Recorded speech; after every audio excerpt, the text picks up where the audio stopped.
Si ya diste play, entonces ya estás dentro. Pero antes de seguir, necesito saber una cosa muy seria. ¿Ya estás suscrito? Porque si no, este video podría volverse aún más interesante de lo que tu algoritmo permite. Dale like, suscríbete, activa la campanita y prepárate porque lo que viene ahora es mejor que la última serie que abandonaste en el episodio 3.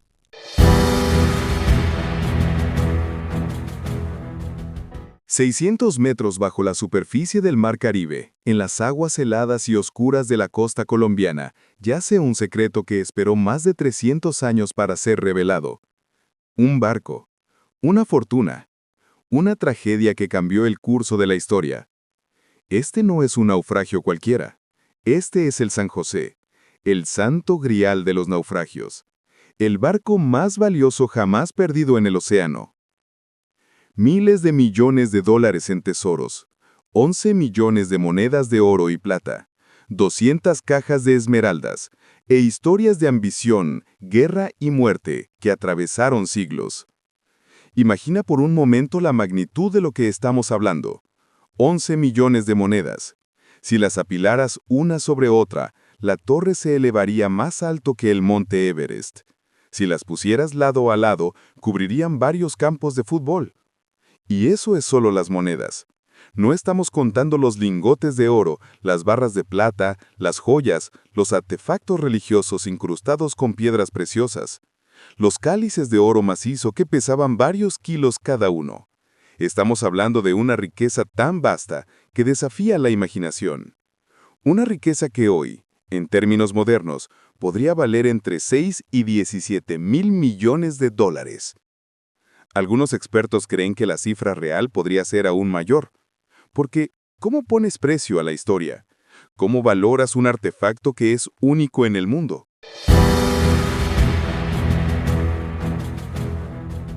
Para entender por qué un barco cargado con una fortuna inimaginable navegaba por el Caribe en 1708, necesitamos retroceder 7 años en el tiempo, al año 1701. Cuando Europa se incendió. Carlos II de España acababa de morir sin herederos, su trono estaba vacío, y todos querían sentarse en él. Pero esto no era simplemente una disputa dinástica más, esto era el destino del mundo occidental lo que estaba en juego. España en aquel entonces no era solo un país, era un imperio global, el primer imperio en el que literalmente nunca se ponía el sol. Sus territorios se extendían desde las Filipinas en Asia, pasando por toda América Latina, hasta Flandes en Europa. Controlaba las rutas comerciales más importantes del mundo. Y lo más importante, controlaba las fuentes de oro y plata que hacían funcionar la economía mundial. De un lado, Francia y España. Del otro, Inglaterra, Holanda, Austria y Portugal. ¿Qué estaba en juego? El control del mayor imperio que el mundo había conocido, el Imperio Español y sus colonias en las Américas. Comenzaba la Guerra de Sucesión Española, un conflicto que duraría 13 años y costaría cientos miles de vidas. Pero no era solo una guerra europea, era una guerra global. Se luchó en los campos de Flandes y en las montañas de Italia, en las costas de Gibraltar y en las aguas del Caribe, en los bosques de Alemania y en las llanuras de España. Era en muchos sentidos la primera guerra mundial de la historia moderna. Y en el centro de todo este conflicto estaba el dinero.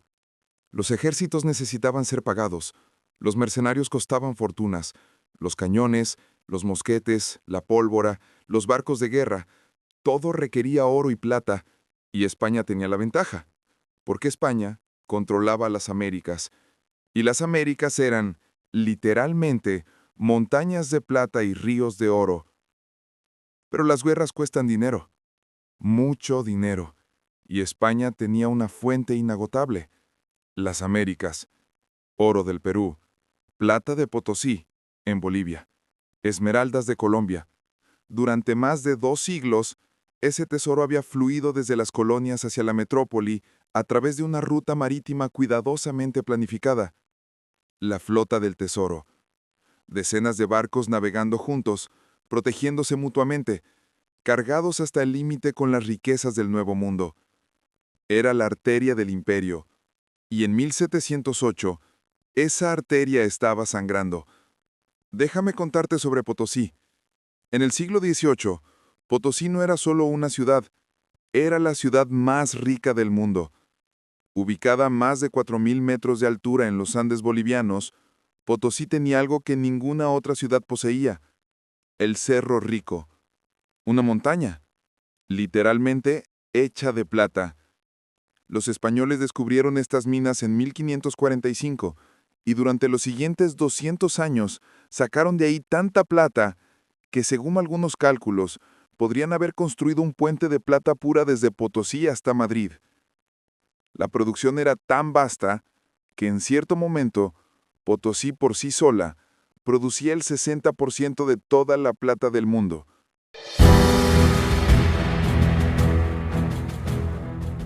Pero esta riqueza tenía un precio terrible, un precio pagado en vidas humanas.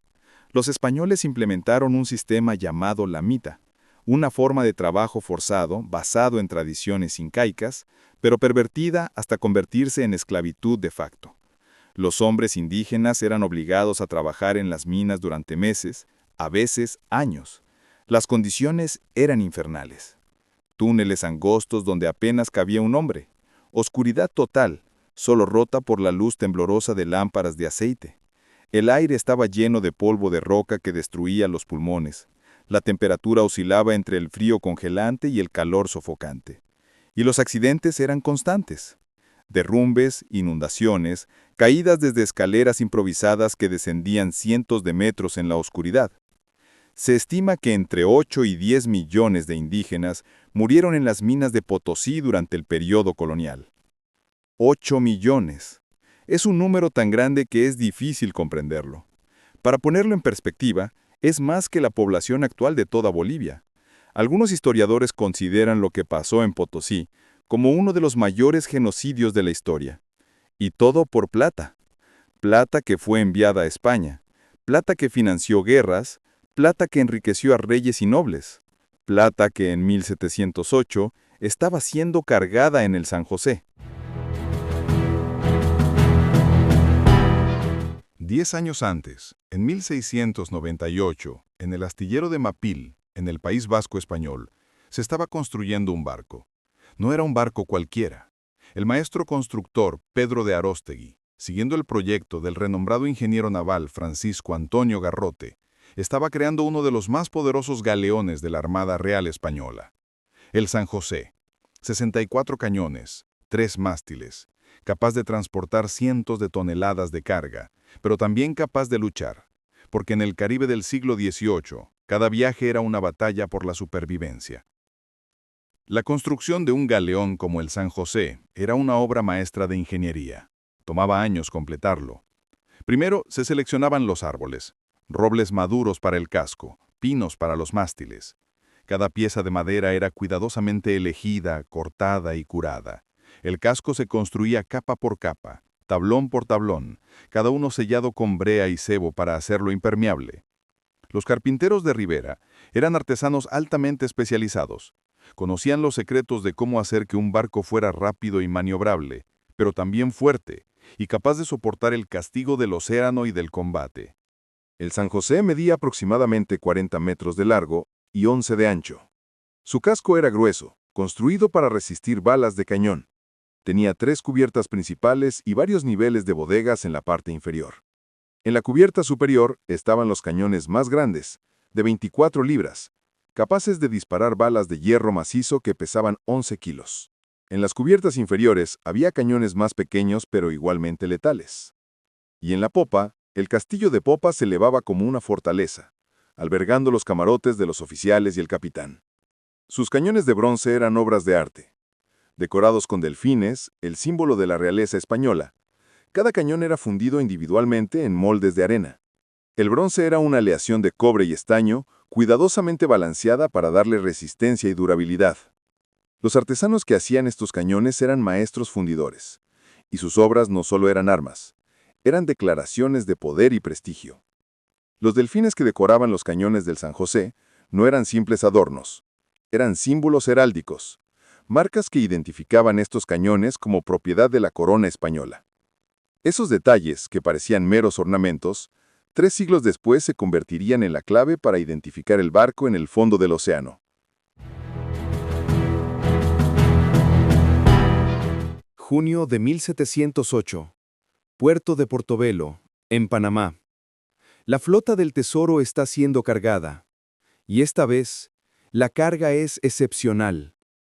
Portobelo en aquel entonces no era el pueblo tranquilo que conocemos hoy. Era uno de los puertos más importantes del mundo, un lugar donde convergían las riquezas de todo el continente sudamericano. El oro del Perú llegaba a través de los Andes, transportado en mulas por caminos de montaña tan peligrosos que los viajeros rezaban antes de emprenderlos. La plata de Potosí seguía la misma ruta.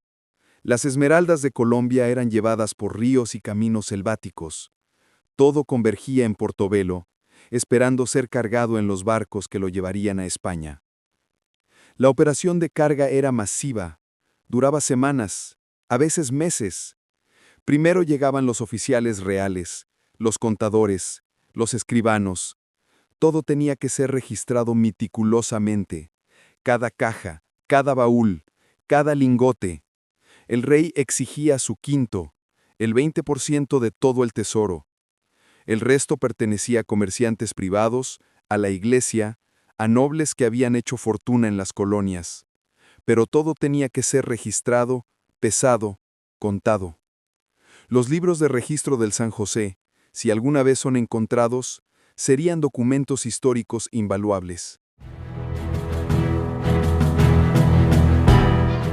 11 millones de monedas de oro y plata, cada moneda acuñada a mano, irregular, marcada con el sello real.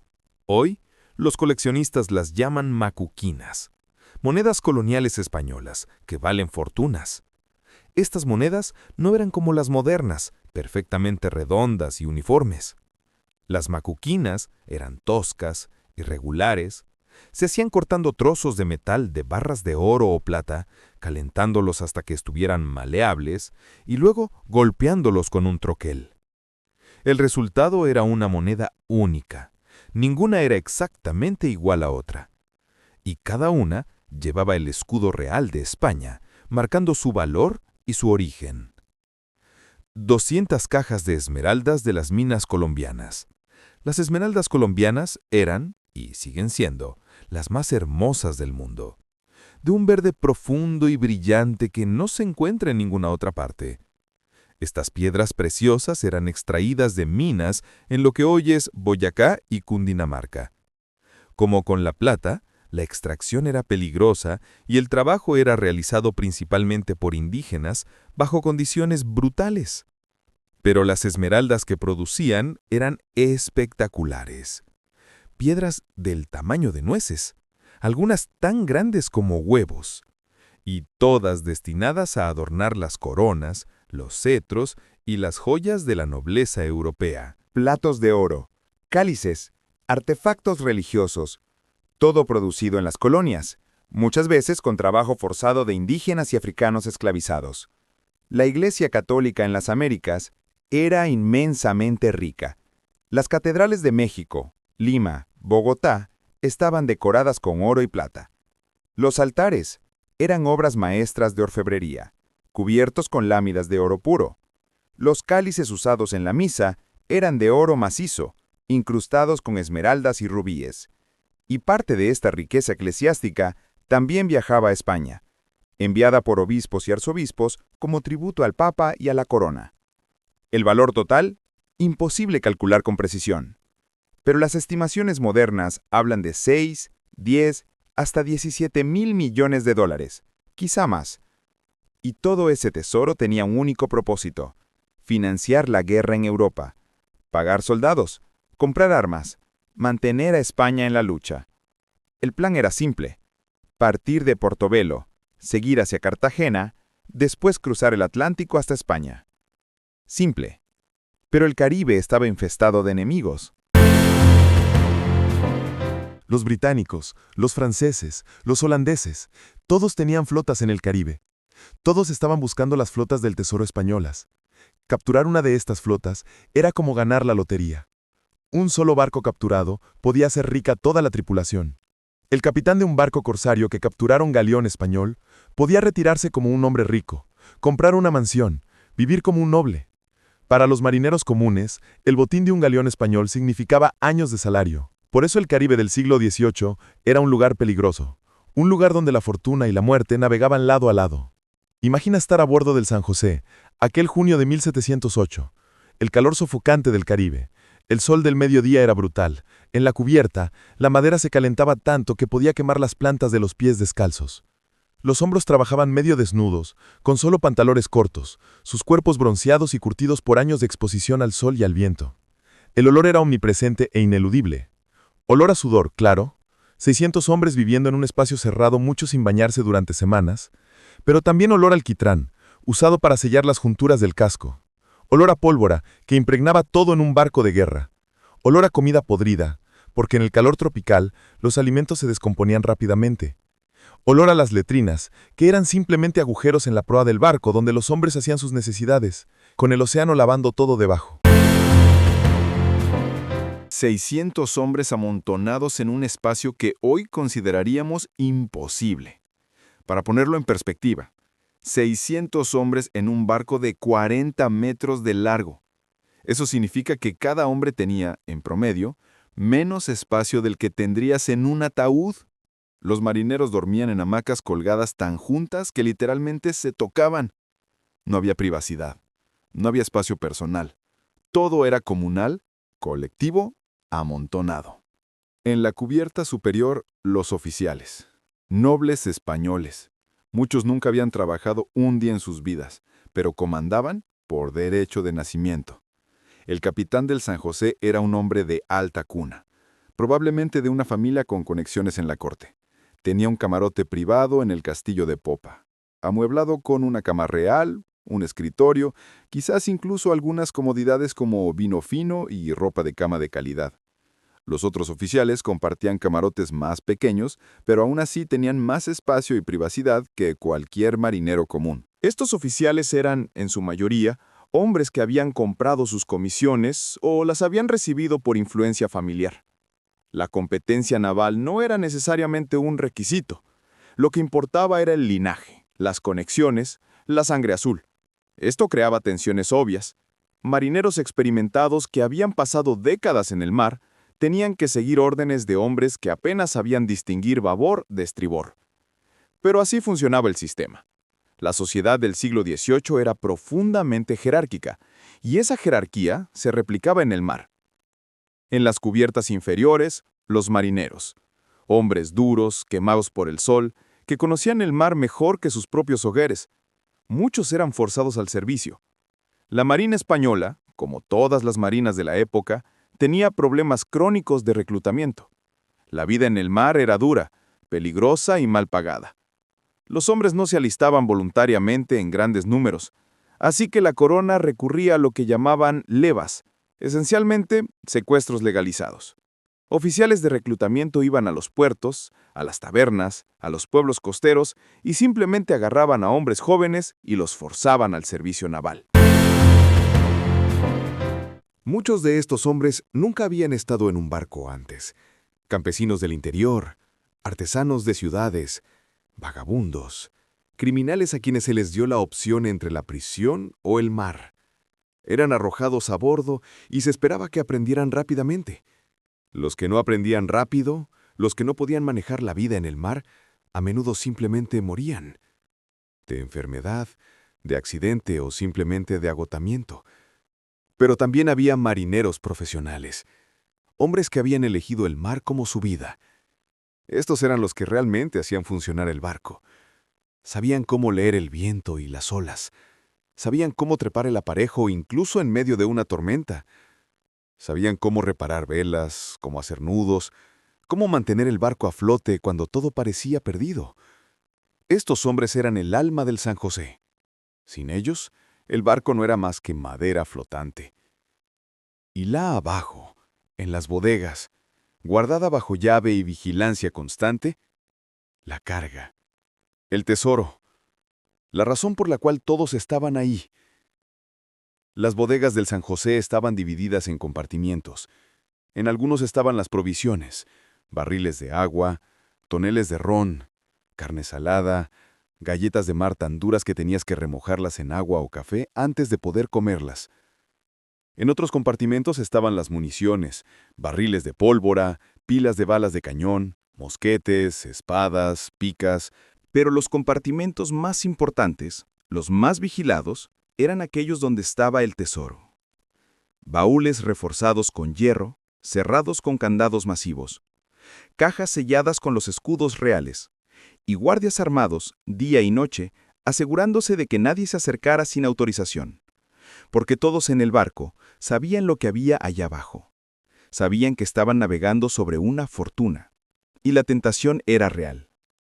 La historia del Caribe está llena de motines, de marineros que asesinaron a sus oficiales y se llevaron el tesoro. Por eso la vigilancia era constante y la disciplina brutal.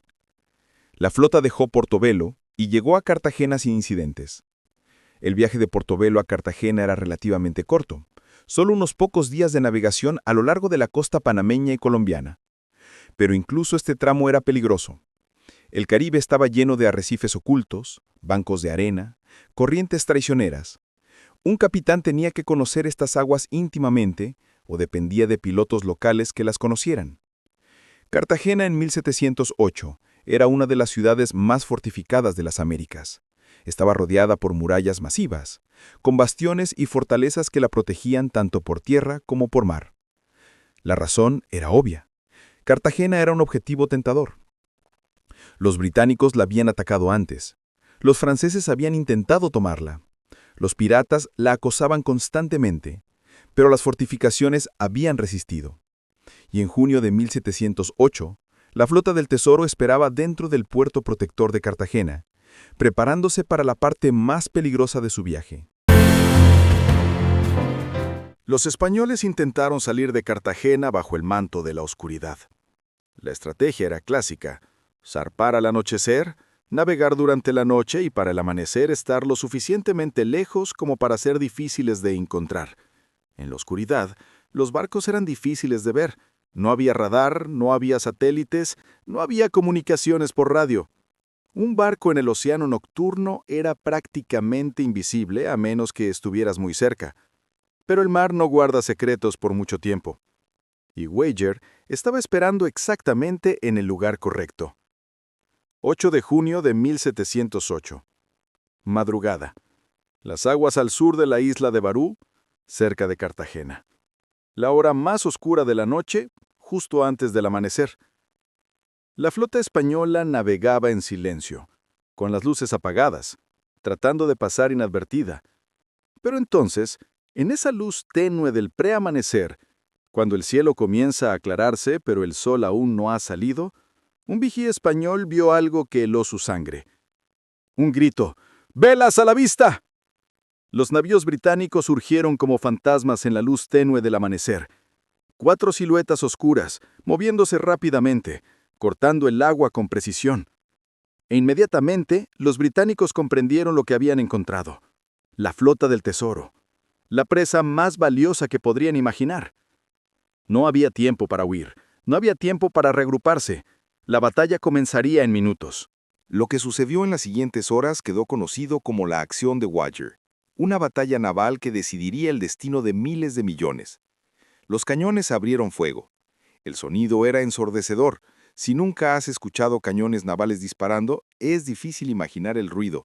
Cada cañón, cuando disparaba, producía una explosión tan fuerte que podía dejar sordos temporalmente a los hombres cercanos, y cuando docenas de cañones disparaban simultáneamente, el ruido era apocalíptico, un trueno continuo que hacía vibrar todo el barco. Balas de hierro volando por el aire, quebrando mástiles, perforando cascos. Una bala de cañón naval del siglo XVIII era una bola de hierro macizo que pesaba entre 4 y 11 kilos, dependiendo del tamaño del cañón. Volaba a velocidades de hasta 400 kilómetros por hora. Cuando impactaba contra un barco, podía penetrar varios centímetros de madera maciza. Si golpeaba a un hombre, lo destrozaba literalmente. Brazos, piernas, cabezas, arrancadas por el impacto. Pero las balas de cañón no eran las únicas armas. También había metralla, latas llenas de balas pequeñas, clavos, trozos de metal, que se disparaban como un escopetazo gigante. La metralla era devastadora contra las tripulaciones en cubierta, podía matar o herir a docenas de hombres con un solo disparo. Y también había balas encadenadas, 2 balas de cañón unidas por una cadena que giraban en el aire como una boleadora gigante, diseñadas para cortar aparejos, velas y mástiles. El San José, como capitana de la flota, atrajo el fuego más pesado. En las batallas navales de la época, la capitana era siempre el objetivo principal. Era el barco más grande, el más valioso y el que llevaba el comandante de la flota. Hundir o capturar la capitana significaba desmoralizar a toda la flota enemiga. El buque insignia británico Expedition, bajo el mando directo del comodoro Wager, junto con el Portland del capitán Edward Windsor, concentraron su fuego en el galeón español. Los 3 barcos intercambiaron andanadas brutales, disparando sus cañones uno tras otro en secuencias devastadoras. En la cubierta del San José, el caos era total. Hombres corriendo, gritando órdenes, cargando cañones. El humo de la pólvora era tan espeso que era casi imposible ver. Tus ojos lloraban, tu garganta ardía. El olor a azufre lo impregnaba todo. Y entre el humo, los gritos de los heridos. Hombres con brazos volados, piernas destrozadas, arrastrándose por la cubierta, dejando rastros de sangre. Los cirujanos del barco trabajando frenéticamente en la enfermería improvisada bajo cubierta, amputando miembros sin anestesia, cauterizando heridas con hierros candentes. Y entonces sucedió. Una bala de cañón británica penetró el casco del San José, atravesó la primera capa de tablones, atravesó la segunda, perforó la cubierta inferior y continuó su trayectoria mortal hacia las entrañas del barco.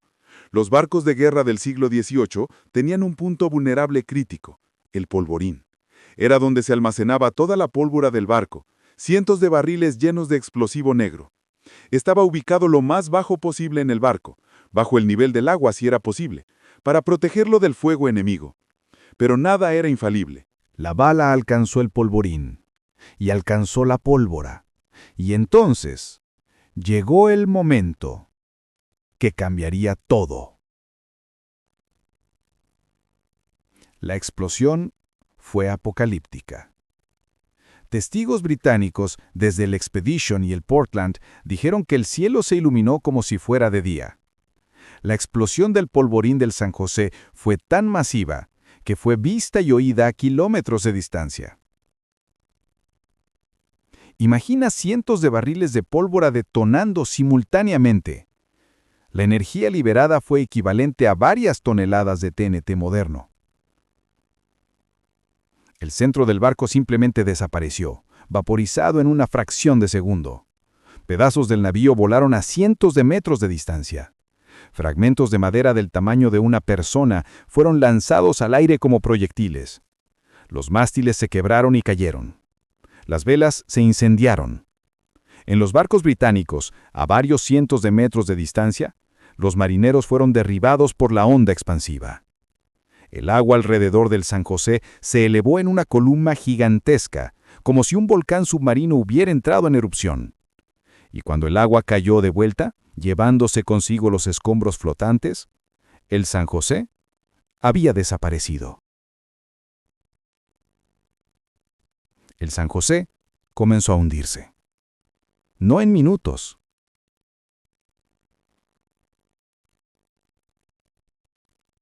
En segundos. La explosión había partido el barco en 2, tal vez en 3 pedazos. El agua entró en las bodegas rotas con la fuerza de una catarata. El peso de las monedas, de los cañones, de los barriles, todo eso aceleró el hundimiento. Los barcos de madera, cuando están intactos, flotan durante horas, incluso cuando están inundados. Pero cuando el casco se rompe, cuando se abre como una lata, el barco se hunde como una piedra.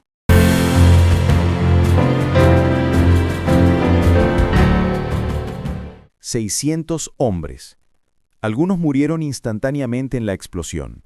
Los que estaban cerca del polvorín simplemente dejaron de existir, vaporizados por el calor y la presión. Otros fueron alcanzados por escombros voladores, maderas, cañones, fragmentos de metal, convirtiéndose en proyectiles letales.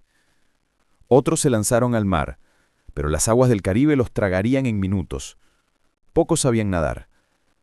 En el siglo XVIII, la mayoría de los marineros no sabían nadar. Parece irónico, ¿verdad?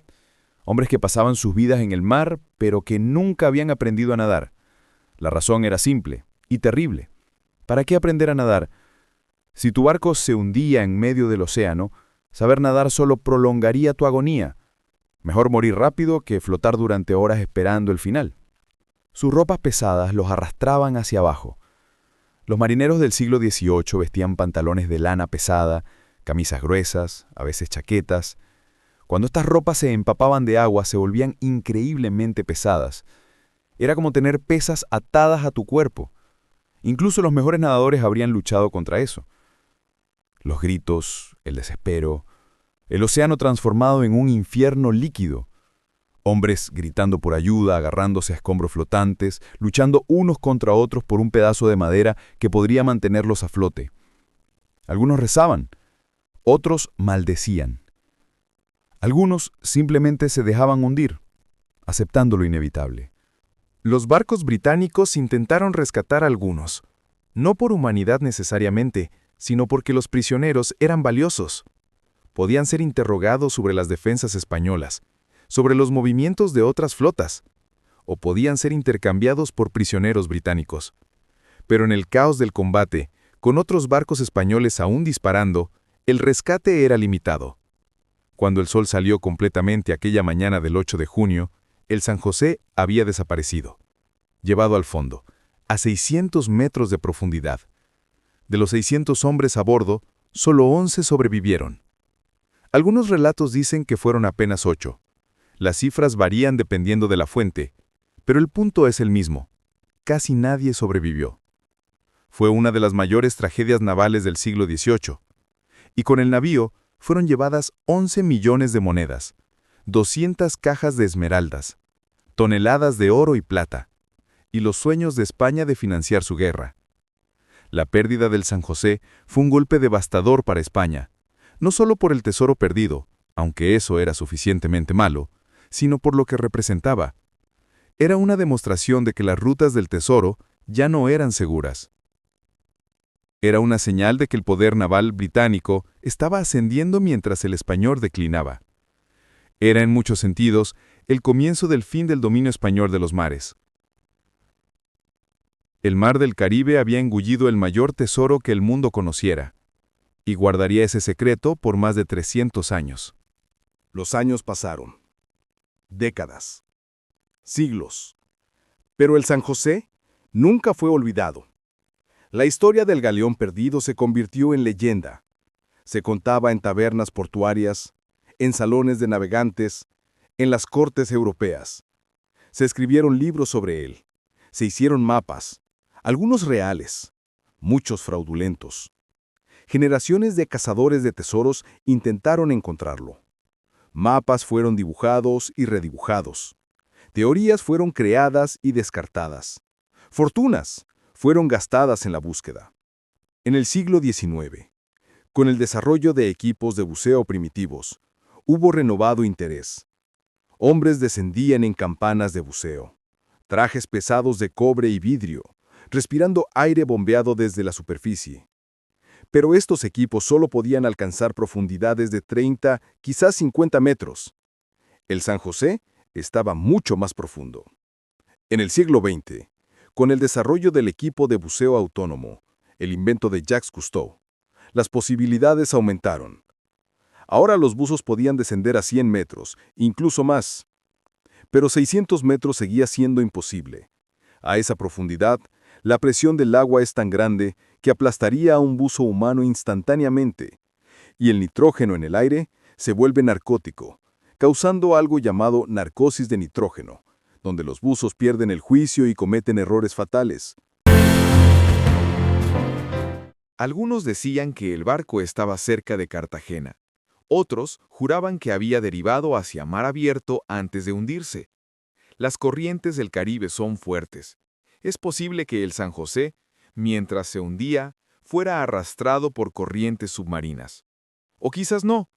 Nadie lo sabía con certeza. Muchos creían que el tesoro ya había sido recuperado secretamente. Esta era una teoría popular. Tal vez el gobierno colombiano lo había encontrado en secreto y estaba vendiendo el tesoro gradualmente en el mercado negro. O quizás una empresa privada lo había encontrado y mantenido en silencio para evitar reclamaciones legales. Había muchas teorías, ninguna evidencia. Con el tiempo, el San José ganó un apodo, el Santo Grial de los naufragios. Y no era exageración. El Santo Grial, en la leyenda artúrica, es el objeto más buscado, el más valioso, el más esquivo. Lo mismo con el San José. Era el naufragio que todos buscaban, pero que nadie podía encontrar. Compare con otros naufragios famosos. El Titanic, hundido en 1912, no fue encontrado hasta 1985 y no llevaba ningún tesoro significativo. Su valor era puramente histórico y emocional. El Bismarck, el acorazado alemán hundido en 1941, fue encontrado en 1989. De nuevo, sin tesoro, solo historia. El Atocha, un galeón español hundido en 1622, fue encontrado por Mel Fisher en 1985. Llevaba un tesoro estimado en $400 millones. Impresionante, ¿cierto? Pero nada comparado con el San José. Ninguno de estos naufragios cargaba ni una fracción de lo que el San José llevó al fondo. Las estimaciones varían, pero incluso los cálculos más conservadores colocan el valor de la carga en por lo menos $6,000 millones. Algunos especialistas hablan de $17,000 millones. Otros dicen que es imposible calcular, porque ¿cómo pones precio a artefactos históricos únicos? ¿Cuánto vale una moneda de oro de 1708 perfectamente preservada? Para un coleccionista podría valer miles de dólares. ¿Cuánto vale una esmeralda colombiana del tamaño de una nuez, sin cortar, en su estado natural? ¿Cuánto vale un cáliz de oro macizo que fue usado en misas en la Catedral de Lima hace 300 años? El valor histórico puede superar el valor intrínseco del material. ¿Pero por qué el San José permaneció perdido por tanto tiempo? Hay varias razones, cada una significativa. Primero, la profundidad. 600 metros. ¿Parece poco? Piensa en esto. La Torre Eiffel tiene 300 metros de altura. El San José está hundido al doble de la altura de la Torre Eiffel bajo el agua. La luz del sol no llega allá. Después de unos 200 metros, estás en la zona afótica, donde no hay luz solar en absoluto. Es oscuridad total, completa, absoluta. La única luz es la que traes contigo. La presión es aplastante, 60 veces mayor que en la superficie. Eso significa que cada centímetro cuadrado de cualquier objeto a esa profundidad está siendo empujado con la fuerza de 60 kilogramos. Para poner esto en perspectiva, un submarino moderno tiene que estar construido con acero especial de alta resistencia para soportar esas presiones. Un buzo humano sin protección sería aplastado instantáneamente. Cualquier error es fatal. Durante siglos, esa profundidad era simplemente inaccesible. Los buzos más valientes apenas conseguían llegar a 50 metros. Segundo, la ubicación imprecisa. Los registros de la batalla de 1708 eran vagos. Los mapas de la época no eran precisos. No había GPS. No había navegación por satélite. Los navegantes usaban sextantes, brújulas, cronómetros, observaciones de las estrellas. Era un arte tanto como una ciencia. Y en el caos de una batalla naval, con humo, cañonazos, barcos moviéndose, nadie estaba tomando mediciones precisas. Las descripciones de la ubicación del hundimiento eran generales. Al sur de la isla de Barú, cerca de Cartagena, en aguas profundas. Eso podría significar decenas de kilómetros cuadrados de océano. Y tercero, el tiempo. Más de 300 años de corrientes oceánicas, sedimentos, vida marina. El San José podría estar completamente enterrado en la arena del fondo del mar. Los restos de madera podrían haberse desintegrado, comidos por organismos que perforan madera. El casco podría haber sido cubierto por sedimentos marinos, capa tras capa, hasta quedar completamente oculto. Los arrecifes de coral podrían haber crecido sobre él, transformándolo en parte del paisaje submarino. Buscar el San José era como buscar una aguja en un pajar del tamaño de una ciudad. y la aguja estaba enterrada, y no sabías exactamente en qué parte del pajar buscar. Pero entonces, en las últimas décadas del siglo XX, todo cambió. La tecnología finalmente alcanzó al San José. Sonar de barrido lateral. Esta tecnología usa ondas sonoras para crear imágenes del fondo del océano. Un dispositivo remolcado detrás de un barco emite pulsos de sonido que rebotan en el fondo marino y en cualquier objeto allí. La computadora procesa estos ecos y crea una imagen detallada. Es como tomar una fotografía con sonido en lugar de luz, y funciona en la oscuridad total del océano profundo. Vehículos operados remotamente, llamados ROVs.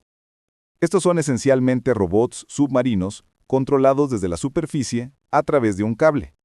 Tienen cámaras, luces, brazos manipuladores. Pueden descender a profundidades que matarían a un humano y trabajar allí durante horas. Los ROVs modernos son increíblemente sofisticados. Tienen múltiples cámaras de alta definición, sistemas de navegación precisos, sensores que pueden detectar metales, medir temperaturas, tomar muestras.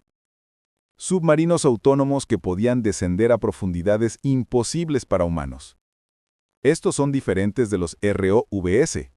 Los AUVs, vehículos autónomos submarinos, no están conectados a la superficie por un cable. Son completamente independientes.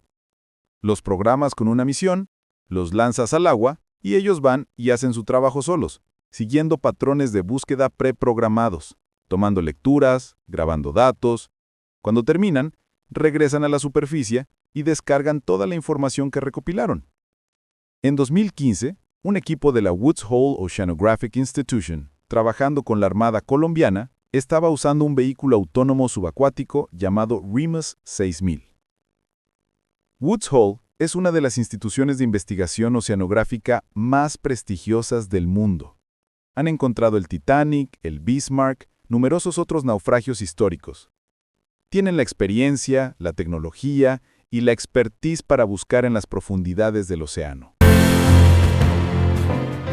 El REMUS 6000 es una maravilla de la ingeniería. Mide unos 4 metros de largo, pesa unos 800 kilos y puede descender hasta 6.000 metros de profundidad. Tiene un sonar de barrido lateral, un sonar multihaz, cámaras, sistemas de navegación inercial. Puede operar durante 20 horas con una sola carga de batería.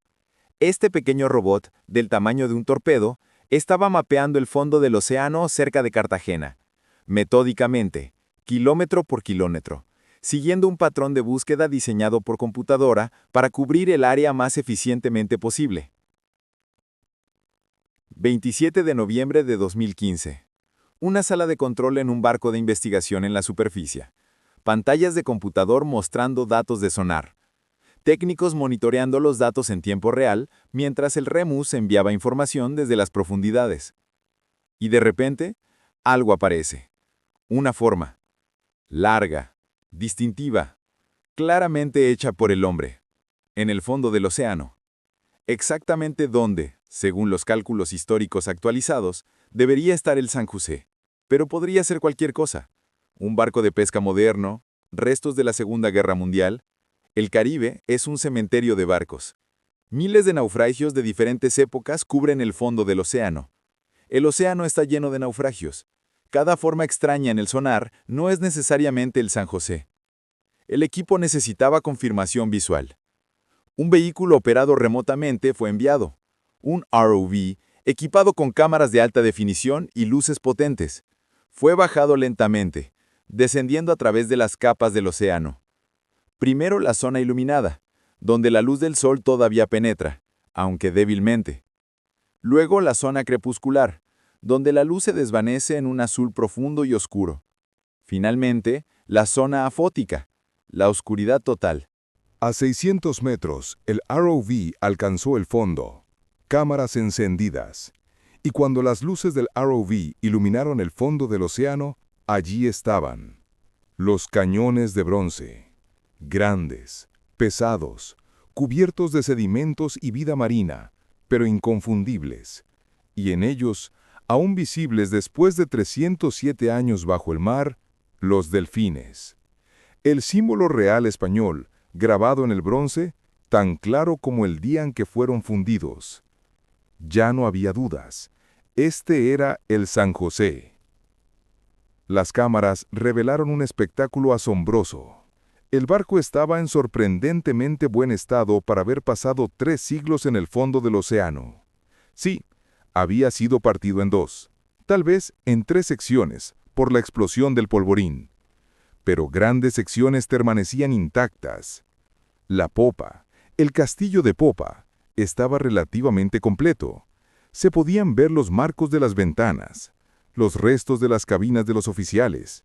La proa también había sobrevivido en gran parte. Y dispersos alrededor, los escombros del centro del barco, destruido por la explosión. Y alrededor de los restos, como estrellas caídas del cielo, monedas. Miles de ellas. Quizás millones. Esparcidas por la arena del fondo marino, brillando a la luz de las cámaras cuando el sedimento era removido por las corrientes del ROV. Algunas estaban sueltas, individuales. Otras estaban fusionadas en bloques, pegadas por siglos de corrosión y depósitos minerales. Macuquinas de oro y plata, cada una única, cada una con su propia historia. El 5 de diciembre de 2015, el presidente colombiano Juan Manuel Santos hizo el anuncio oficial en una conferencia de prensa en Bogotá. Encontramos el San José. Mostró fotografías, tomadas por el ROV, de los cañones con sus delfines característicos. Mostró imágenes de las monedas esparcidas. Declaró que era el descubrimiento arqueológico submarino más importante de la historia. La noticia explotó alrededor del mundo. En minutos, era la historia principal en todos los medios internacionales. Manchetas en todos los idiomas. El mayor tesoro jamás encontrado. Miles de millones de dólares en el fondo del mar. El santo grial de los naufragios descubierto. Los periódicos comparaban el valor con PIBs de países pequeños. Decían que era suficiente dinero para pagar la deuda externa de Colombia. Especulaban sobre qué se haría con el tesoro. ¿Sería llevado a la superficie? ¿Sería vendido? ¿Iría a museos? Las redes sociales se volvieron locas con teorías, especulaciones, debates. En las expediciones subsiguientes, más detalles fueron revelados y cada imagen era más impresionante que la anterior. Las monedas o macuquinas. En 2025, análisis detallados mostraron que tienen cerca de 32,5 milímetros de diámetro en promedio. Pesan aproximadamente 27 gramos cada una. 11 millones de ellas. Si las pusieras todas juntas, pesarían casi 300 toneladas. 300 toneladas de oro y plata en monedas solamente. Porcelanas chinas, evidencia de las rutas comerciales globales del siglo XVIII. Esto era fascinante para los historiadores. La presencia de porcelana china en un barco español naufragado en el Caribe demuestra la complejidad de las redes comerciales globales de la época. La porcelana era hecha en China, transportada en barcos portugueses o españoles a través del Pacífico hasta las Filipinas o México, luego llevada por tierra a través de México o América del Sur, cargada en barcos del Tesoro, enviada a España y desde allí distribuida por toda Europa. Era verdaderamente comercio global, siglos antes de la globalización moderna. Jarros, platos, objetos personales de los marineros, pipas de arcilla para fumar tabaco, botones, hebillas de cinturón. Estos objetos cotidianos son, en muchos sentidos, tan valiosos históricamente como el oro. Nos cuentan cómo vivían las personas comunes, qué comían, qué vestían, qué hacían en su tiempo libre. Y los cañones. 64 de ellos, muchos aún en posición, como si estuvieran listos para disparar una vez más. Los cañones son particularmente interesantes porque cada uno tiene marcas que pueden proporcionar información. El fundidor que lo hizo, la fecha de fabricación, el peso, a veces incluso nombres o lemas. Estas inscripciones son como cápsulas del tiempo, conectándonos directamente con las personas que hicieron estos objetos hace 300 años. Pero encontrar el San José fue apenas el comienzo. ¿Recuperar el tesoro? Eso es otro problema completamente diferente. 600 metros de profundidad. Ningún buzo humano puede llegar allá. Todo tiene que ser hecho con robots. Y a una profundidad de esas, cada movimiento tiene que ser milimétricamente planeado. Piensa en los desafíos. Primero tienes que posicionar un barco en la superficie directamente sobre el naufragio. A 600 metros de profundidad con corrientes oceánicas, esto es extremadamente difícil. Los barcos en la superficie se mueven con las olas, con el viento, con las corrientes. Necesitas sistemas de posicionamiento dinámico, propulsores que ajusten constantemente la posición del barco para mantenerlo en el lugar correcto. Luego tienes que bajar equipos, un ROV con sus cámaras, luces, brazos manipuladores, pero también necesitas equipos de excavación. Mucho del sitio está cubierto de sedimentos. Necesitas bombas de succión para remover arena y lodo cuidadosamente sin dañar artefactos frágiles. Necesitas cestas o redes para colocar los objetos recuperados. Todo esto tiene que ser bajado 600 metros a través de un cable. Un cable roto. Esto es un riesgo constante. A 600 metros, la tensión en el cable es enorme. El peso del ROV más el peso del cable mismo, todo eso tiene que ser soportado. Si el cable se rompe, todo se pierde. El ROV cae al fondo del océano y se queda allí. Millones de dólares de equipos perdidos en un instante.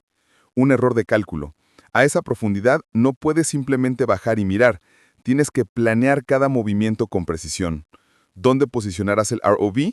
¿Qué artefacto intentarás recuperar primero? ¿Cómo lo agarrarás sin dañarlo? Los objetos que han estado en el agua durante 300 años son frágiles. La madera se desintegra al tocarla. Los textiles son solo fantasmas de lo que fueron. Incluso el metal puede ser quebradizo por la corrosión. Y equipos de millones de dólares, o artefactos irreemplazables, se pierden para siempre. Este es el equilibrio constante en arqueología submarina profunda. Cada objeto recuperado es un triunfo, pero cada error puede resultar en pérdidas irreparables. ¿Cuánto riesgo estás dispuesto a tomar? ¿Intentas recuperar ese cáliz de oro que podría valer millones, sabiendo que podrías romperlo en el proceso? ¿O lo dejas donde está, documentándolo solo con fotografías? Y ahora llegamos a la parte más compleja de esta historia, porque si pensaste que encontrar el tesoro era difícil, espera hasta ver la batalla legal que desencadenó. Es un enredo de reclamaciones contradictorias, leyes internacionales conflictivas, resentimientos históricos y ambición moderna. La pregunta es simple: ¿quién es el dueño del San José y su tesoro? Pero la respuesta es cualquier cosa menos simple. Colombia dice: el barco está en nuestras aguas territoriales. Lo encontramos, es nuestro. La lógica parece sólida. El naufragio está a menos de 12 millas náuticas de la costa colombiana, dentro de lo que el derecho marítimo internacional considera aguas territoriales. Por ley internacional, un país tiene soberanía completa sobre sus aguas territoriales, incluyendo todo lo que hay en ellas. En 2013, 2 años antes del descubrimiento oficial, el Congreso colombiano aprobó una ley declarando que cualquier tesoro encontrado en sus aguas pertenece al Estado. La ley también establecía que el 50% de cualquier valor recuperado iría para quien lo encontrase, como incentivo para cazadores de tesoros. Parece justo, ¿verdad? El país donde se encuentra el naufragio lo posee. Simple. Pero nada en el derecho marítimo internacional es simple. España tiene una opinión diferente. Este era nuestro barco, nuestra armada, nuestra tripulación, nuestra carga. Aún es nuestro. La posición legal de España se basa en un principio del derecho marítimo internacional llamado inmunidad soberana. Según este principio, los barcos de guerra nunca pierden su soberanía, no importa dónde estén, no importa cuánto tiempo haya pasado. Un barco de la Armada Real Española continúa siendo propiedad española, siempre. No hay estatuto de limitaciones, no hay abandono implícito, la soberanía es eterna. España cita precedentes. El caso del HMS Sussex, un barco de guerra británico hundido en 1694, fue reclamado por el Reino Unido en el año 2001, más de 300 años después. El caso del Mercedes, una fragata española hundida por la Marina Británica en 1804, fue objeto de una larga batalla legal que finalmente ganó España en 2012, cuando una corte estadounidense ordenó que las monedas recuperadas fueran devueltas a España. Y España va más allá con un argumento moral. Esto no solo es tesoro, es un cementerio, una tumba de guerra. 600 hombres murieron ahí, marineros españoles que estaban sirviendo a su país. Merecen respeto, no explotación comercial. Perturbar el sitio es como profanar un cementerio. Los restos humanos probablemente aún están ahí, preservados en el lodo del fondo marino. ¿Deberían ser sacados, exhibidos, vendidos? España argumenta que el sitio debería ser declarado un memorial protegido, no un recurso a explosar. Pero espera, hay más complicaciones. Una empresa estadounidense llamada Sea Search Armada dice que ellos encontraron el San José primero. En 1981, décadas antes del anuncio oficial de 2015. La compañía afirma que usaron equipos de sonar y ubicaron el naufragio en ese entonces. Y dicen que tienen un contrato firmado con el gobierno colombiano en 1982, un contrato que les garantiza el 35% de cualquier tesoro recuperado del San José. Sea Search Armada llevó el caso a los tribunales, primero en Colombia, donde varios tribunales han fallado a favor y en contra de la empresa en diferentes momentos. Luego, internacionalmente, buscando arbitraje. Y hasta hoy, más de 40 años después de que supuestamente encontraron el barco, la disputa legal continúa. La empresa argumenta que invirtió millones de dólares en la búsqueda, que tomó todos los riesgos y que merece su parte. Colombia argumenta que el contrato era inválido porque fue firmado bajo leyes que ya no aplican. Y entonces están las voces que fueron ignoradas por 300 años, pero que ahora exigen ser escuchadas. Comunidades indígenas de Bolivia, Perú y otras partes de América del Sur dicen: ese oro vino de nuestras montañas, esa plata vino de Potosí, fue extraída con la sangre y el sudor de nuestros ancestros, trabajo forzado, esclavitud, muerte. Ellos preguntan: ¿por qué se debate quién es el dueño del tesoro entre España y Colombia, cuando ambos países son herederos de los colonizadores? ¿Dónde está el reconocimiento de que este tesoro fue literalmente extraído de los cuerpos de millones de indígenas que murieron en las minas? ¿No tenemos nosotros, los descendientes de esos trabajadores esclavizados, algún derecho moral sobre esta riqueza? Se estima que millones de indígenas murieron en las minas de Potosí durante el periodo colonial. Las cifras exactas son debatidas, pero incluso las estimaciones más conservadoras hablan de cientos de miles. Y eso es solo Potosí.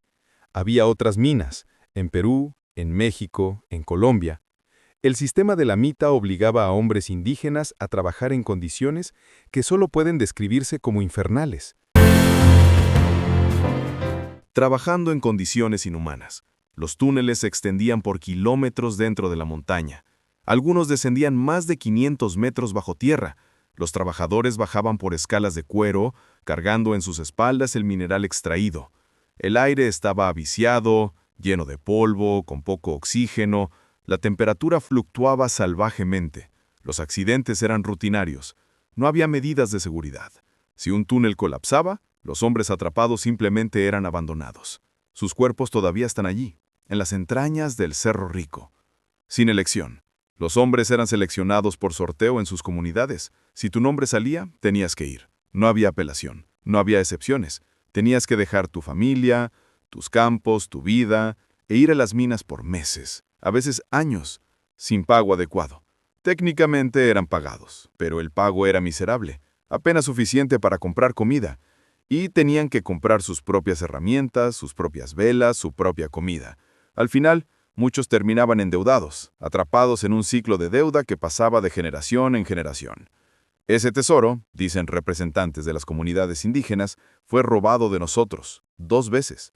Primero por España, que lo extrajo con nuestro trabajo esclavo y se lo llevó, y ahora por quien sea que lo recupere sin reconocer nuestra historia, sin compensar a nuestros pueblos, sin siquiera admitir que la riqueza del San José fue construida sobre un genocidio. Es un argumento poderoso, y cada vez tiene más apoyo internacional. Organizaciones de derechos humanos, grupos de justicia histórica, académicos que estudian el colonialismo, todos están pidiendo que cualquier recuperación del San José incluya un reconocimiento de esta historia oscura. Y en medio de toda esa batalla legal y política, los arqueólogos levantan una cuestión fundamental. Esto es patrimonio cultural de la humanidad. No es solo oro y plata, es historia. Es conocimiento sobre cómo vivíamos, cómo navegábamos, cómo hacíamos comercio hace 300 años. El doctor Robert Grenier, arqueólogo submarino de renombre mundial, lo expresa así. Cada naufragio es una cápsula del tiempo. Es un momento congelado en la historia. Cuando un barco se hunde, lleva consigo no solo su carga, sino todo un mundo. Las herramientas que usaban los marineros, la comida que comían, la ropa que vestían, los objetos personales que atesoraban, los instrumentos de navegación, los documentos y mapas. Todo esto nos cuenta historias que no podemos aprender de ninguna otra fuente. Si el San José es tratado apenas como tesoro, si es desmontado y vendido al mejor postor, ¿qué lecciones perdemos? ¿Qué historias dejamos de contar? Los arqueólogos señalan que la mayoría de los cazadores de tesoros están interesados solo en los objetos valiosos. Toman el oro, la plata, las esmeraldas, y descartan todo lo demás. Pero ese todo lo demás es lo que tiene valor histórico real. Los fragmentos de cerámica nos cuentan sobre comercio, los huesos de animales nos cuentan sobre dieta, las herramientas nos cuentan sobre tecnología, los restos humanos nos pueden contar sobre salud, enfermedad, incluso violencia. La UNESCO y organizaciones arqueológicas alrededor del mundo argumentan que el sitio debería ser protegido, estudiado metódicamente, preservado para las generaciones futuras. Hay protocolos establecidos para esto. Excavación arqueológica cuidadosa, documentación meticulosa de cada artefacto, de su posición, de su contexto, conservación profesional de objetos frágiles y, finalmente, exhibición pública en museos donde todos pueden aprender de ellos. Pero hay un problema práctico. La arqueología submarina a 600 metros de profundidad es extremadamente cara. Una sola expedición puede costar millones de dólares, y una excavación arqueológica completa del San José podría llevar años, décadas incluso, y costar cientos de millones. ¿Quién paga por eso? Los gobiernos tienen presupuestos limitados. Las universidades no tienen ese tipo de dinero. Entonces surge la tentación de permitir la recuperación comercial, con la esperanza de que al menos algunos artefactos terminen en museos. Y así, mientras miles de millones de dólares yacen en el fondo del océano, abogados batallan en tribunales de Bogotá, Madrid, Washington. Gobiernos negocian en reuniones cerradas, empresas demandan, presentan mociones, apelan decisiones, académicos escriben artículos, activistas organizan protestas. Colombia ha anunciado varias veces planes de comenzar la recuperación. En 2018, el presidente Santos anunció que comenzaría en ese año. No sucedió. En 2021, el nuevo gobierno anunció un nuevo cronograma. No sucedió. En 2024, hubo otro anuncio. Y hasta hoy, mientras hablamos en 2025, ningún tesoro ha sido traído a la superficie. Ni una sola moneda, ni un solo cañón. El San José permanece en el fondo del océano, vigilado por la Marina colombiana, visitado ocasionalmente por ROVs, pero intacto. Porque al final, esta no es apenas una cuestión de quién lo encontró primero. Es una cuestión de justicia histórica, de responsabilidad cultural, de respetar a los muertos mientras aprendemos del pasado. Es sobre decidir qué valoramos más, el oro o la verdad, el dinero o la memoria, la riqueza individual o el conocimiento colectivo. Entonces, ¿qué nos cuenta realmente esta historia? El San José es más que un naufragio, es un espejo que refleja quiénes éramos y quiénes somos. Cuando miramos el San José, ¿qué vemos? Nos cuenta sobre imperios construidos con sangre y oro, sobre ambición sin límites, sobre guerra y sacrificio. La Guerra de Sucesión Española no fue una guerra abstracta, fue real. Hombres reales murieron, familias reales fueron destruidas, ciudades fueron arrasadas. ¿Y todo por qué? Por poder, por territorio, por oro. El San José era parte de esa máquina. Era un engranaje en un sistema que extraía riqueza del Nuevo Mundo para financiar guerras en el Viejo Mundo. Era un símbolo del poder español, pero también de su dependencia. España era tan rica que era pobre. Paradójicamente, toda esa plata y oro que fluía desde las Américas no enriquecía realmente a España. La mayor parte pasaba directamente a través del país, usada para pagar deudas con banqueros italianos y alemanes, para comprar bienes manufacturados de Inglaterra y Holanda. España tenía el oro, pero no el poder económico real. Pero también nos cuenta sobre humanidad. 600 hombres que nunca volvieron a casa. Piensa en eso. 600 individuos, cada uno con su nombre, su historia, su familia. Juan, marinero de Valencia, que dejó una esposa embarazada. Miguel, grumete de 15 años en su primer viaje. Diego, artillero veterano de 20 años de servicio. Nombres que probablemente nunca conoceremos. Historias que se perdieron en el mar aquel 8 de junio. Familias que esperaron en vano.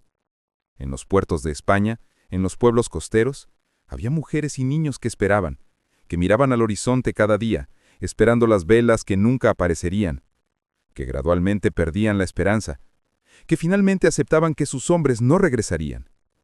Vidas comunes apagadas por decisiones de reyes y generales.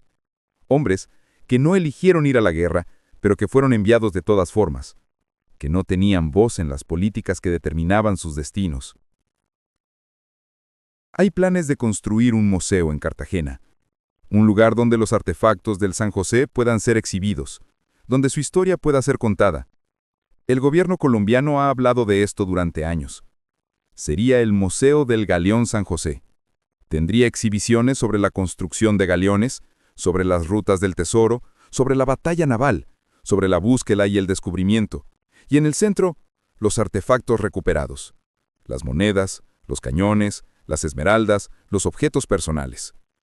Sería un museo importante, un destino turístico que podría atraer a millones de visitantes.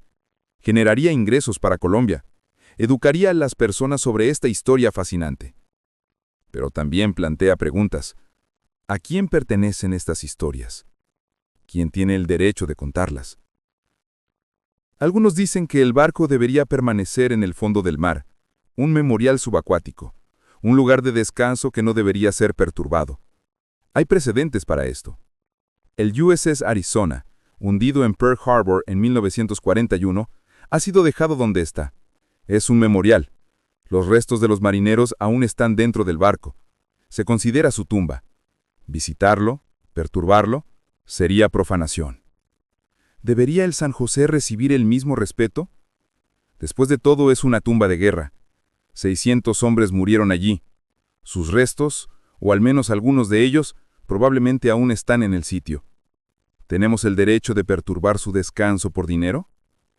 Otros argumentan que traerlo a la superficie es la única forma de realmente aprender de él, de honrar a aquellos que murieron, preservando su memoria, de asegurarnos de que su sacrificio no sea olvidado, que sus historias sean contadas, que las lecciones de su tiempo sean aprendidas en el nuestro. Al final, la pregunta no es cuánto vale el San José. La pregunta es, ¿qué haremos con él? ¿Seremos capaces de mirar ese barco y ver más que oro? ¿Podremos ver las vidas perdidas, las injusticias cometidas, las lecciones que necesitamos aprender? ¿O veremos solo lo que siempre hemos visto? Tesoro.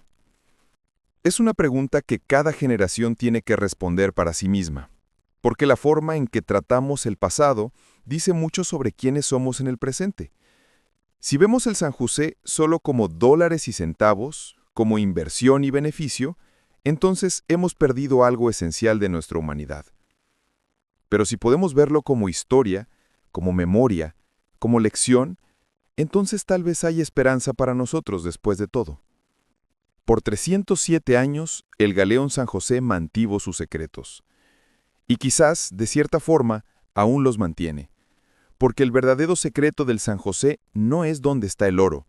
Sabemos dónde está. Está a 600 metros de profundidad frente a la costa de Cartagena. El verdadero secreto es, ¿qué haremos con ese conocimiento? ¿Cómo respondemos a esta cuestión? ¿Qué elección haremos? Porque el verdadero tesoro no está en las monedas de oro o en las esmeraldas. Está en las historias, en las vidas, en las lecciones que podemos aprender si estamos dispuestos a escuchar. El oro puede comprarte muchas cosas, pero no puede comprarte sabiduría, no puede comprarte compasión, no puede comprarte una comprensión del pasado que te permita construir un futuro mejor. El Santo Grial de los naufragios. El nombre es apropiado. El Santo Grial, en las leyendas, no era importante por lo que era, un cáliz, sino por lo que representaba, la búsqueda de algo más allá del mundo material, la búsqueda de significado, de propósito, de trascendencia. El mayor tesoro perdido en el mar. Y la mayor prueba de lo que realmente valoramos, riqueza o sabiduría. Esta fue la historia del galeón San José, un barco que se hundió en 1708 y que aún hoy, más de 3 siglos después, nos hace cuestionar quiénes somos, qué valoramos, qué tipo de mundo queremos construir. 600 metros bajo el mar Caribe, el San José espera, paciente, silencioso, guardando sus historias, esperando a que decidamos si somos dignos de escucharlas. ¡Ey, tú! Sí, tú, el que sigue aquí como si esto fuera una serie épica. Si ya llegaste hasta este punto es porque te gustó, o al menos te dejó pensando que ya es medio camino. Así que no seas tímido.